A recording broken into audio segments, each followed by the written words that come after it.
On July 22nd, 2024, I went to the Art Institute of Chicago. I spent nearly the entire day there enjoying everything from Van Gogh to a special exhibit about Georgia O'Keeffe. I love museums like the Art Institute because you get to experience so many different eras of art history and human expression, all in a few hours. One minute you're admiring Monet's haystacks, another you're squinting like Cameron at a Sunday on Le Grand Jatte by Georges Seurat, or you're confronted by whatever this is. You don't know what you're looking at. Is it modern art, contemporary art? You wonder what the difference is. What does it mean? It's a complete departure from the safety of Matisse's Fauvism. Next thing you know, you're standing in front of what seems to be a massive representation of those paper tablecloths at restaurants where you can scribble on them with crayons. For some reason, unbeknownst to you at the time, you kind of actually really like what you're looking at. What you're looking at turns out to be the first part of The Return from Parnassus, a 1961 painting by American artist Twombly. One of the biggest criticisms of art like the first part of The Return from Parnassus usually sounds something like, I could do that. Or, my 4-year-old has plenty of art that looks exactly like that. And look, I'm not the biggest fan of every modern, postmodern, neo-express, whatever you want to call it,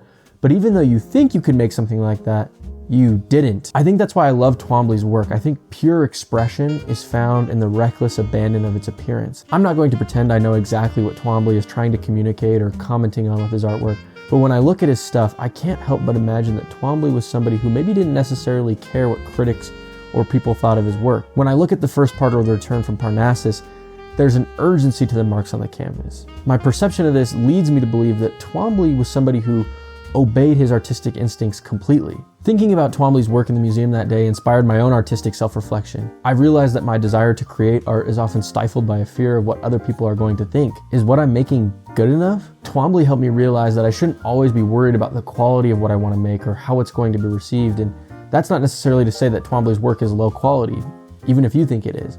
But I think my desire to be as perfect as possible with what I create has sometimes prevented what could have been meaningful work. Painting the canvas, writing a song, or shooting a video is not as serious as our minds can sometimes make it out to be. Go for it. If Twombly can do it, why can't you? Whatever you want to make it. And be proud of it. It doesn't have to work or be perfect. I got this idea from Tyler, the Creator. I think that he always has something really good to say about creativity. Here's one of my favorite quotes from him. When artists put a snippet up of a song on the internet and wait to see how people react to it and let the crowdsourcing of opinion dictate if they're gonna put that out.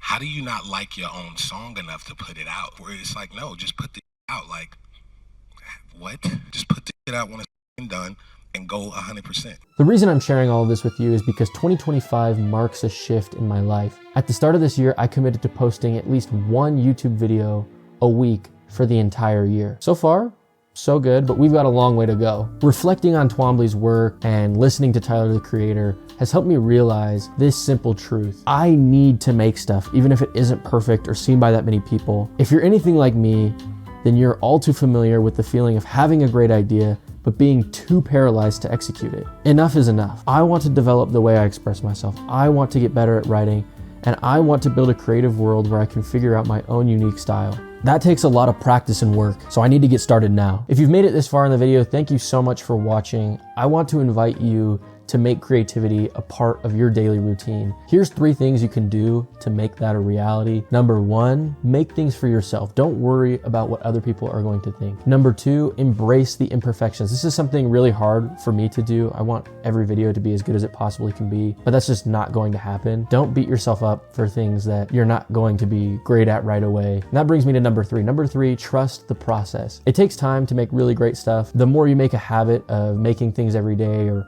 working on a video every week, the better you get. So be assured that if you keep making stuff, it will get better, and there's really cool stuff that you'll make in the future. I hope all of that made at least some sense. If you have anything that you're working on creatively that you would like to share, comment it down below. I'll check it out. I don't know if the other 10 to 15 people watching this video will, but share it down below. I'd love to look at it. Good luck on your creative journey.